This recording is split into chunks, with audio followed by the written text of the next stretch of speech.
D'un point de vue politique, depuis que l'on sait que le président de la République a prévu de remettre au gouvernement de la Nouvelle-Calédonie l'acte de prise de possession de 1853, les réactions s'enchaînent. Certains, comme les républicains calédoniens, y voient un geste de plus dans un programme présidentiel déjà déséquilibré en défaveur de ceux qui veulent rester français. Mais ce n'est pas l'avis de Pascal Vittori, le président de Tous Calédoniens. Moi, je considère que c'est la preuve que la Nouvelle-Calédonie n'est plus une colonie.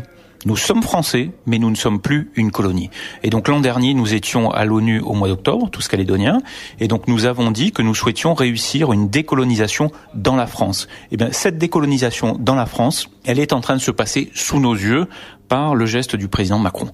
Et donc nous irons à nouveau à l'ONU pour demander que la Nouvelle-Calédonie sorte de la liste des pays à décoloniser, puisqu'il n'y a plus aucune raison pour que nous y restions. Et puis le 4 novembre, nous pourrons choisir librement de rester dans la France, et ce résultat du référendum sera d'autant plus reconnu que nous ne sommes plus une colonie. Pascal Vittori ne pense pas que l'État est en train d'organiser le largage de la Nouvelle-Calédonie. Il en veut pour preuve les dernières déclarations présidentielles en Australie. Quand vous écoutez les discours du président Macron et du Premier ministre Turnbull, vous vous rendez compte qu'ils sont en train de créer dans le Pacifique un axe qu'ils appellent l'axe Indo-Pacifique, un axe de sécurité et de prospérité qui est là pour contrer l'avancée de la Chine.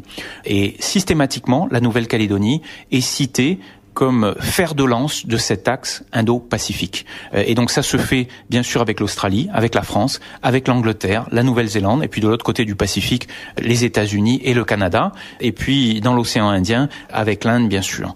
Donc tout ça démontre bien que d'un côté, les Néo-Calédoniens, le 4 novembre, choisiront de rester dans la France, mais la France elle-même fait de gros efforts pour assurer la stabilité et la sécurité du Pacifique. Et donc c'est bien la preuve qu'elle n'a pas l'intention de s'en aller du Pacifique. Comme je le disais, la Nouvelle-Calédonie est citée comme le fer de lance de cette politique de sécurité et de prospérité dans le Pacifique. Pascal Vittori, le président de Tous Calédoniens.